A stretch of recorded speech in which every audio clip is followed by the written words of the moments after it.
보는 애도 있어. 근데 확실히 이게 마이크가 없어서 목소리도 다 새고 지금 내가 또 목감기에 걸려 있으니까 다행히 코로나는 아니야. 병원을 갔더니 갑자기 난 코로나 검사를 하고 싶지도 않은데 의사가 작년 10월에 걸리셨네요. 한 번 더 할게 하더니 웃더라고. 나 진짜 해달란 말도 안 했는데 나 진짜 안 하려고 했는데 하는 순간에 그냥 바로 빼서 뽑던데 저항도 못하고 그냥 돌득였어. 코로나는 아니시네요 이러더라고. 뭐야? 증상도 안 물어보고 그냥 바로 뽑던데. 코로나 검사 비용이 있으니까 했겠지. 첫 번째 문장은요? 예, 첫 번째 문장 해보십시오.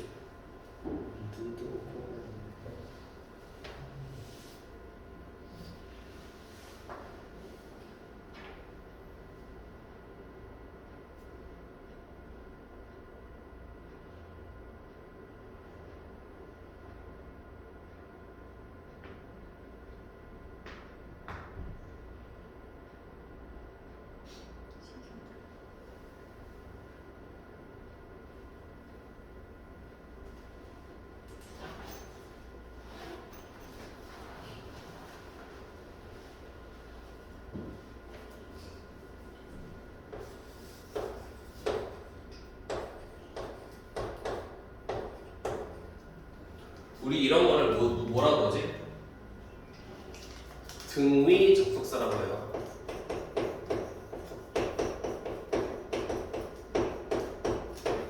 그런데 등위 접속사를 공부할 때는 앞에 있는 구조와 뒤에 있는 구조의 유사성을 찾아야 돼, 항상. 그걸 얼마나 빠르게 정확하게 찾는지에 따라서 정확한 해석이 결정이 되는 거거든. 지금 너희들이 보고 있는 베이직 같은 경우에는 이런 게 어렵지가 않아. 그나마 어렵게 나오는 게 12과였나? 구판 기준 12과인데 지금 심판은 모르겠네. 등위 접속사 파트를 제외하고는 그다지 어려운 게 없고 어렵더라도 단어 정도만 알면은 다 풀 수 있을 정도인데 여기서부터는 자칫 등위 접속사를 잘못 보는 순간에 해석 자체가 날아가거든. 그러면 일단 구조라는 거는 항상 뭐부터 시작을 하는 거냐면 이건 패턴이야. 동사를 먼저 찾고 이걸 기준점으로 해서 찾는 건데 일단 동사는 어딨어?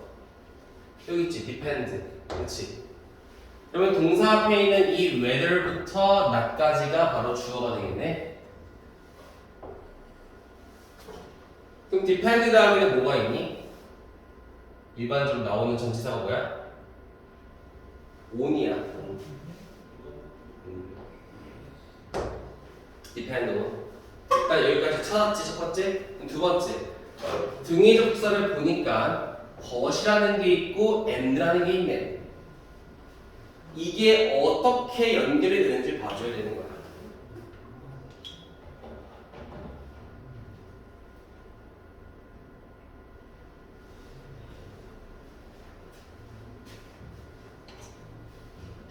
결과론으로 먼저 얘기를 하자면 여기 depend라는 파튼이 나오지, parallel이. 자, but 뒤에 봐봐. depend 뒤에 parallelly on 나왔고 but 뒤에 parallelly on이 나왔지. 그럼 여기는 depend on 1번, depend on 2번 이렇게 들어가는 거야. 이걸 찾아야 돼. 이걸 못 찾으면, 그러니까 물론 지금 이거 하나 찾는데도 오래 걸릴 수도 있고 익숙한 사람은 빨리 찾겠지. 그러니까 모든 구조가 익숙하지는 않을 테니까 내가 익숙했던 구조는 빨리 찾을 것이고 익숙하지 않은 구조는 빨리 찾지 못하겠지. 그런데 구조를 빨리 찾으면 찾을수록 해석이 빨라질 수 있는 거야, 전체적인 패턴이. 그럼 얘는 전체적인 해석이 어떻게 될까? 내가 좋은 아들, 딸인지 아닌지는 어디에 달려있지만 근데 또 어디에도 달려있다, 이렇게 되겠네. 그럼 일단 첫 번째 어디 달려있어? 부분적으로는 어떤 방법에 달려있는데 이렇게 명사 뒤에 뭐가 나왔어? init이라는 전관대 나왔지? 그러니까 방법에 대한 추가적인 설명의 형용사절이야. 내가 behave to my parents. 내가 내 부모님한테 행동하는 방식 이렇게 되겠지. 내가 부모님한테 행동하는 방식으로 달려있고 근데 또 부분적이긴 하나 이에 못지않게 중요한 건 어디로 달려있니? 관계로 달려있는데 명사 뒤에 주어 동사가 나온다면 원래는 뭐가 있었어야 되는 거야? 봐봐. 동사 있고 but 있고 on 걸렸지. depend on but on. 그러면은 여기는 새로운 동사니까 접속사가 있어야겠네. 근데 얘가 생략이 돼 있지? 이렇게 되는 거예요. 명사 뒤에 있는 거니까. 그러니까 명사 뒤에 새로운 주어 동사 있으면은 무조건 묶어서 꾸며준다 생각하면 돼.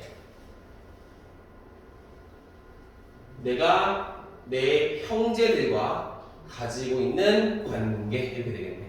그러면 내가 좋은 아들인지 딸인지는 부분적으로는 내가 부모님에게 행동하는 방식에 달려있고 근데 그에 못지않게 중요한데 부분적으로는 또 내가 내 형제들과 가지고 있는 관계에 달려있다 하면 되겠지.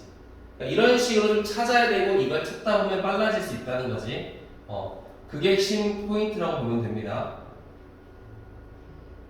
그리고 얘도 한번 봅시다. 사관학교 응용이라고 되어 있는데 말 나오면 보자.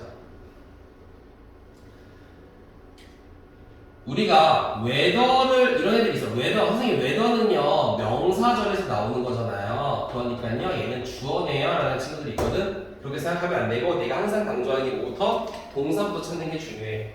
그러니까 지금은 이렇게 하나하나 찾는 게 시간 낭비라고 생각할 수도 있지만 이게 익숙해지면 빨라집니다. 그때까지 찾아야 돼.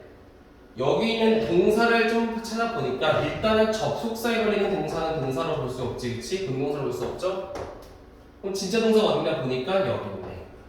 그럼 주어가 뭐야? this business가 주어가 되는 거야. 그러면은 문장 앞에 껴있는 건 바로 무슨 절? 부사절이 되겠네. 그러면 회사가 상품을 국경을 넘어 판매를 하든 구입을 하든 어쨌든 회사들이 국경을 넘어서 상품을 판매하고 구입을 하잖아. 어쨌든 간에 이 사업들은 are or contribute to가 뭔 뜻이야? 어디 기여하다가 되겠지? 모두 기여합니다. 어디에 기여해? 볼륨은 양이지.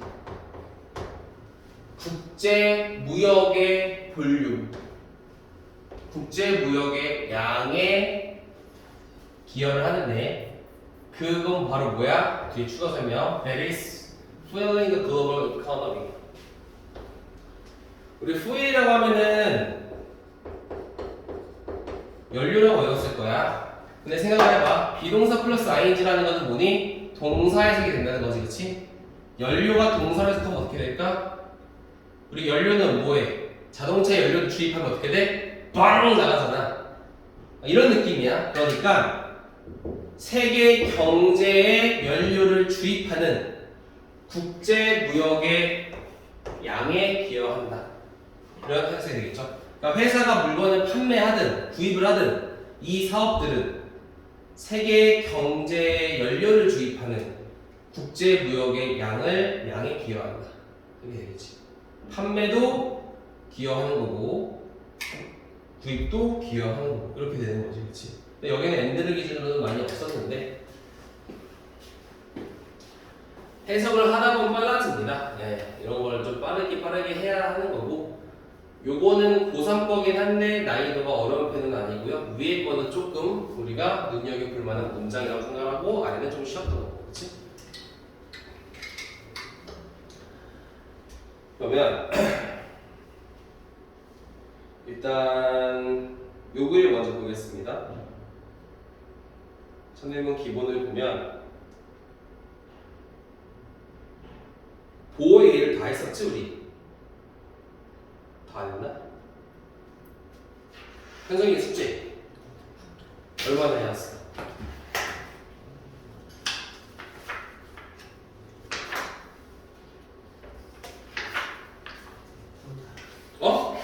하나 안 했다고? 이게 무슨 일이지? 오늘 10시까지 하고 싶어서 그런 거지? 그치? 그럴 수 있어. 10시까지 하고 싶은 마음이 강력했구나.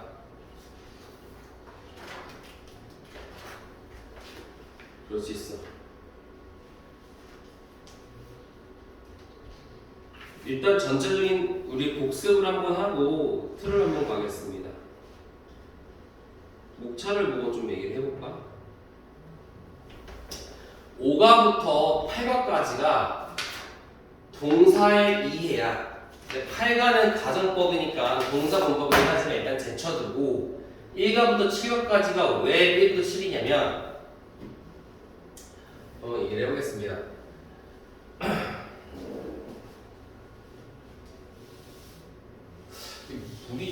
물을 먹었지? 칠판 중에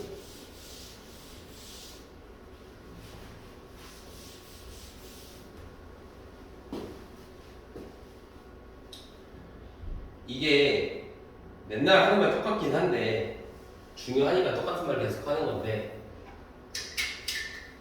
우리가 여기를 먼저 정복을 해야 돼. 그리고 나서 추가적인 내용이 나온다고 생각을 하면 되는데 지금 우리 했던 게 뭐였어? 주어 자리에 나올 수 있는 것들, 목적어 자리에 나올 수 있는 것들, 보어 자리에 나올 수 있는 것들 있잖아. 그러니까 여기에 나오는 것들, 여기에 나오는 것들, 여기에 나오는 것들, 여기에 나오는 것들, 여기에 나오는 것들에 대해서 지금 공부를 했던 거지. 그럼 뭐만 남았니? 얘만 남았지. 그래서 5번부터는 서술어의 이해라고 해서 하는 건데 일단 이 동그라미 안에 있는 건 뭐가 나오는지 한번 얘기를 해볼게.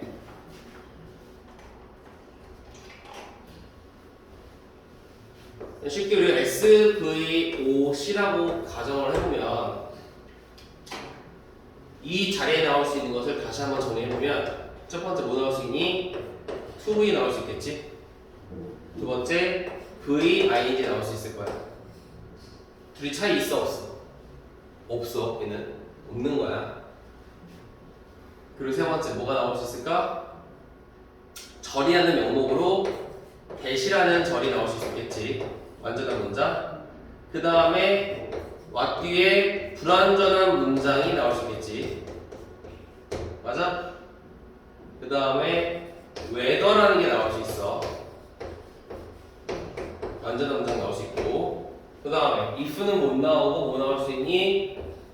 간접 의문이라는 의주동이 나올 수 있겠네. 그치? 그 다음에는 who나 which나 what이라는 의문사, 의문 대명사가 쓰이는 요거에다가 ever가 붙는 복합 관계 대명사가 나올 수 있겠다. 그치? 그러면 목적어 자리에 나올 수 있는 건 뭐가 되니? 마찬가지로 to 부정사도 나올 수 있고 VING도 나올 수 있는데 이 둘은 차이가 존재한다. 어떤 차이가 존재했니? 동사에 따라서 목적어가 달라진다라고 했었지. 미래지향적인 동작은 to를 쓰고 과거나 현재지향적인 동작은 ING를 썼는데 어떤 동사가 쓰이느냐에 따라서 to만 받아주는 경우가 있고 목적어 자리에 ING만 나오는 경우도 있었고 또 뭐가 있었을까? 의미는 다르지만 둘 다 쓸 수 있는 것과 둘 다 쓸 수 있으면서도 의미가 같은 것도 있었지. 그치? 정리를 하자면 또 뭐 나올 수 있니? 얘가 다 똑같이 나올 수 있는데 대 뒤에 완전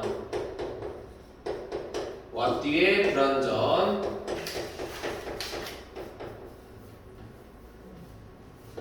whether도 나올 수 있는데 여기는 if까지 나올 수 있지.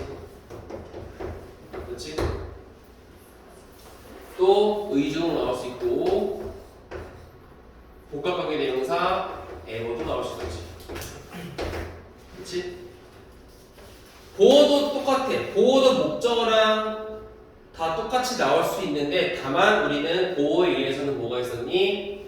보어에 의해서는 SC에 대한 이해와 OC에 대한 이해가 있었는데 SC는 말 그대로 주어에 대한 추가 설명을 문장이나 중동사의 동작으로 설명해주는 파트가 나왔었고 목적격 보어 자리는 중동사가 나오면서 목적어와 의미상 주어 동사 관계를 가진다라는 걸 배웠습니다. 이게 되게 중요했습니다.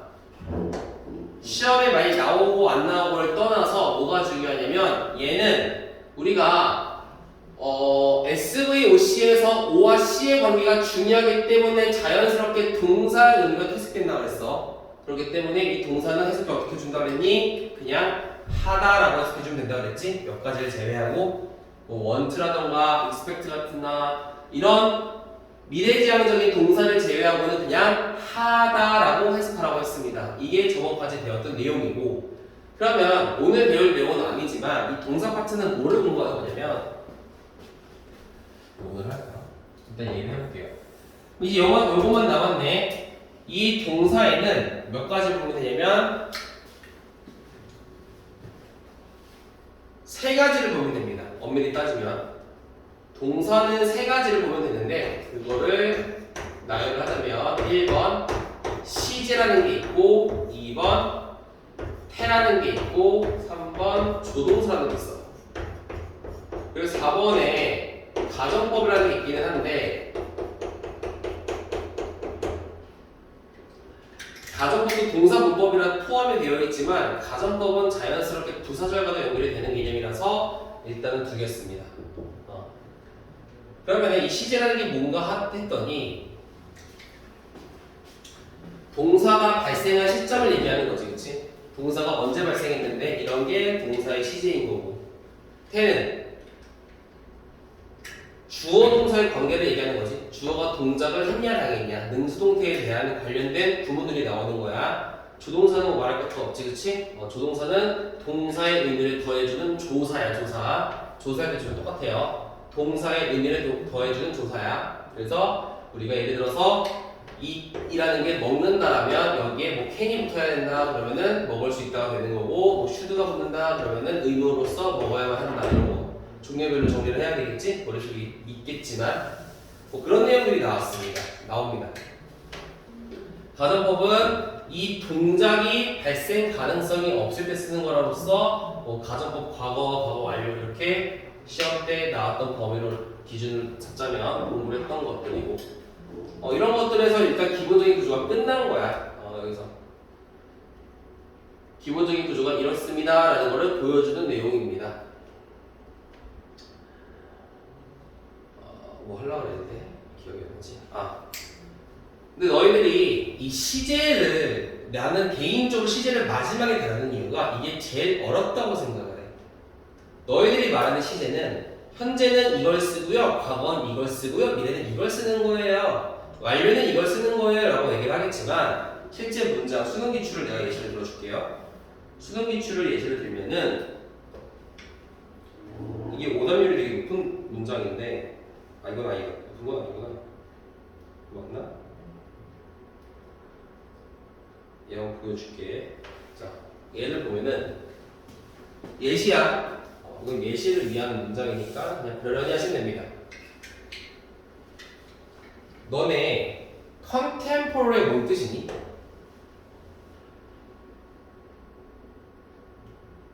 응?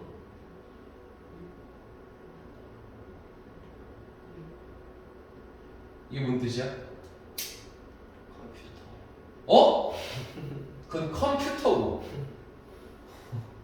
뭔 뜻일까요? 얘가 동시대의라는 뜻이거든. 쉽게 얘기하면 동시대라는 건 우리랑 같은 시대야. 그러니까 이게 현재라는 의미야. 오케이? 근데 봐봐. 여기 아래 보니까 이 디스는 이 앞에 있는 내용을 얘기하는 것일 거고, 어쨌든 이거는 이제 현 시대에 대한 설명이었어. 이 단어를 통해 알 수 있겠지만, 주제 나오고 예시 나왔잖아. 예시 나오면은 그 앞에 주제란 말이야. 예시가 나오고 주제가 나와서 얘네 현대에 대한, 현대 아티스트들에 대한 내용이었어. 근데 여기 가운데부터 디스, 이것은 뭐라고 나와 있냐면, 이게 중요한 단어지, 컨트라스트가 있는데 무슨 뜻이니? 역적이지. 뚜렷한 대조이다. 대조래, 대조. 대조는 반대라는 거잖아. 뭐랑 대조를 나와? 30년 전이랑 대조래. 그러니까 얘는 현대겠지만 얘는 뭐라는 거야?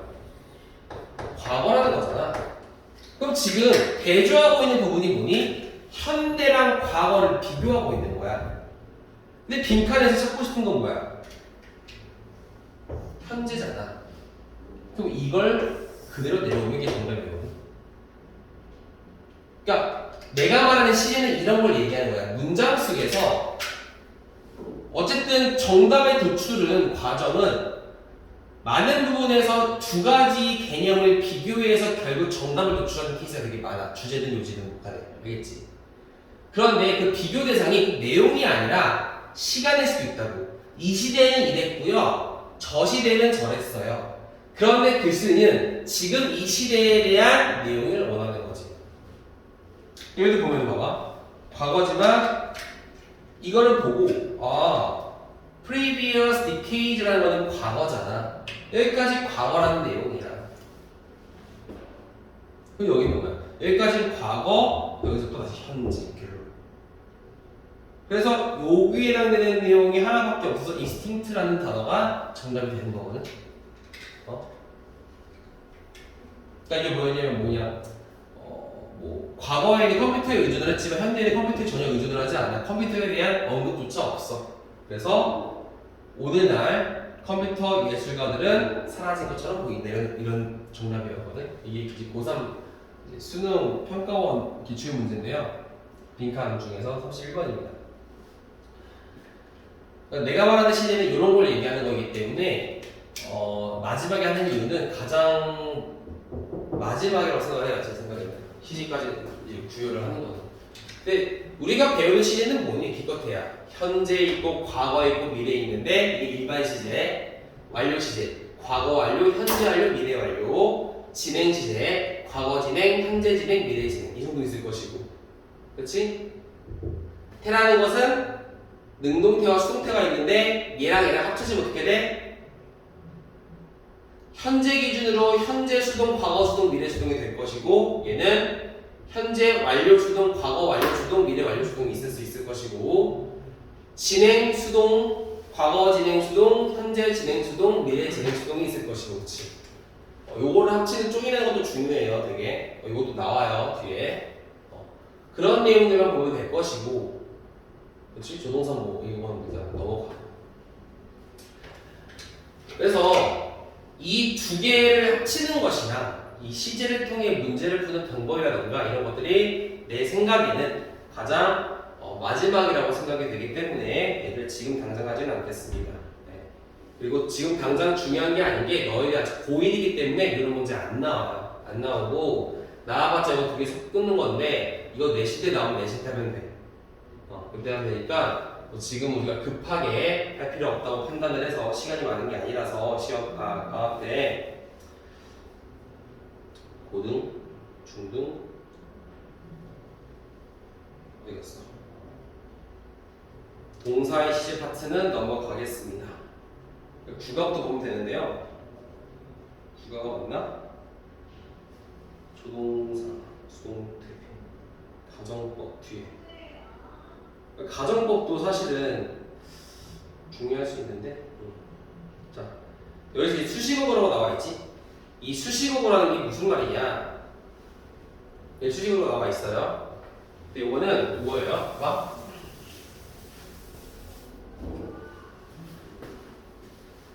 어디 갔냐? 우리가 여기는 했다. 여기는 했는데 여기에 내용을 보충해주는 게 수식어잖아. 근데 그 중에서 지금 이 명사 파트를 볼게. 주어나 목적어나 일부의 보호가 명사인데 명사 뒤에 뭐가 나왔나 보니까 형용사가 나왔네. 예를 들어 이런 거야. 자, 우리가 지금 보는 거는 동작이 없는 것도 있겠지만 일반적으로 동작이 제일 많겠지. 추가적인 동작을 얘기를 하는데 우리나라 말로 따지면 이런 거지. 현성이가 있어. 근데 우리 현성이를 꾸며줄게. 어떻게 꾸며줄까?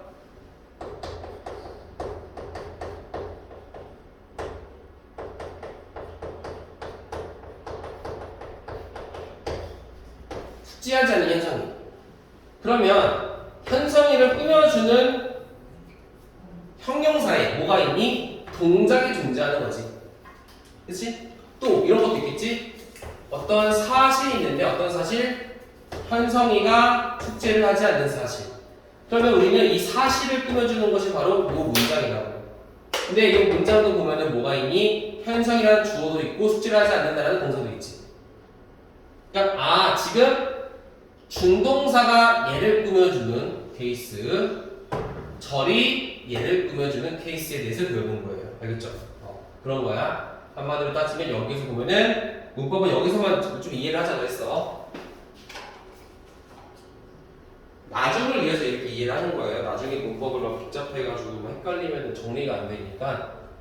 지금 명사를 꾸며주는 형용사 파트에서 여기랑 여기에 대해서 공부를 하는 거야. 알겠지? 그렇지? 그러면은 첫 번째 형용사를 배우는데 앞서서 요거부터 해야겠네. 뭐부터 할 거냐면, 자 여기는 복습한 거니까 다 지우고 이제 여기는 쓱 쓰세요. 되게 기초적인 것부터 할 거예요. 수식어의 위치.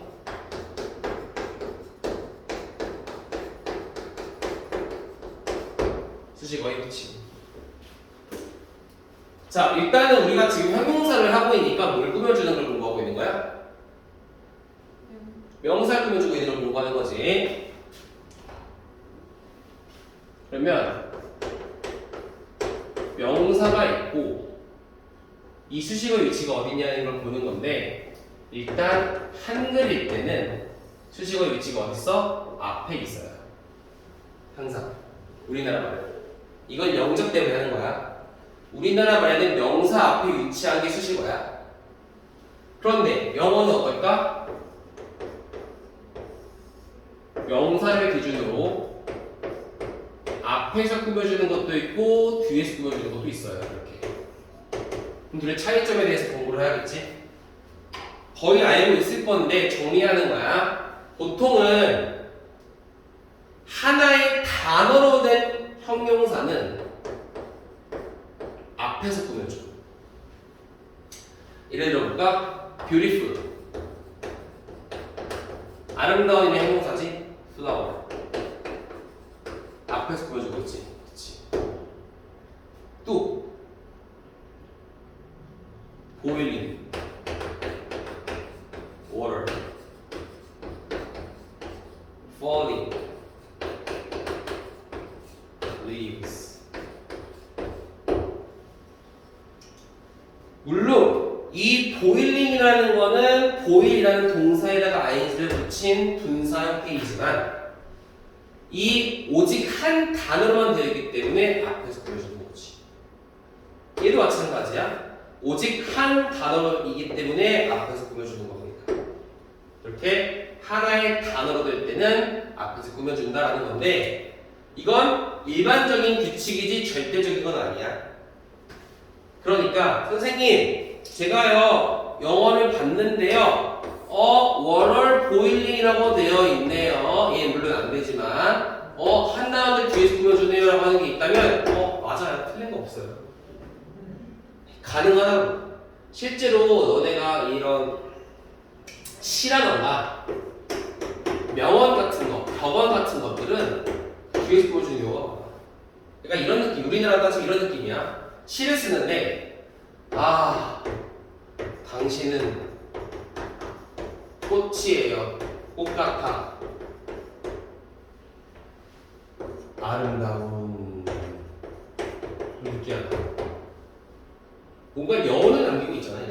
그렇지? 그러니까 우리나라 말도 가능은 한 거야. 당신은 꽃 같습니다.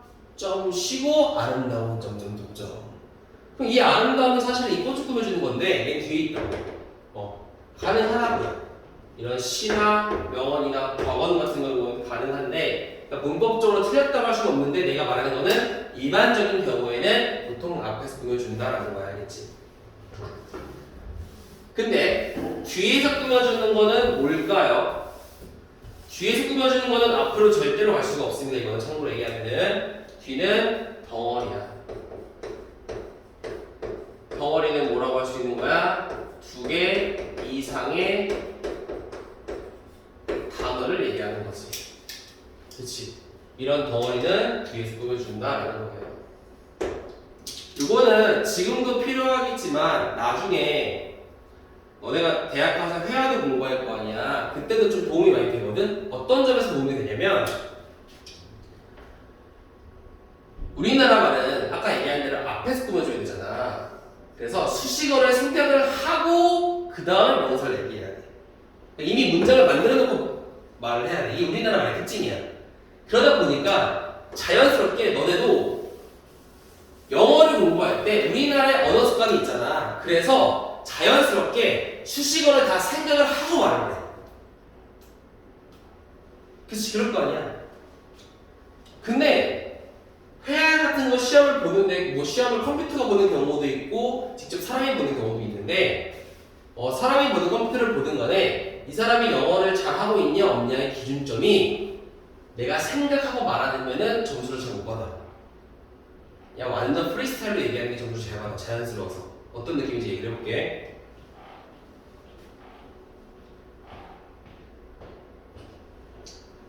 나는 살고 있다. 어디 살고 있을까? 하남에 살고 있어. 근데 하남은 어디에 있는 거야?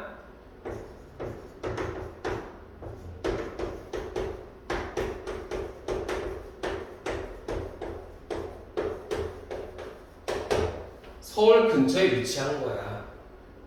근데 서울이 어떤 곳이냐면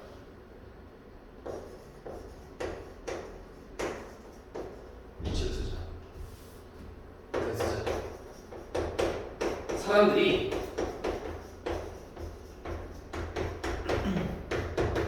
살고 싶은 곳이야. 왜 그랬을까?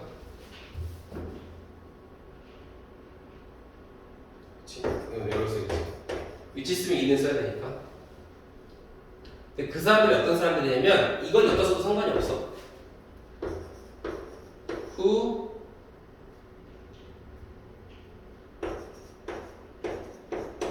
works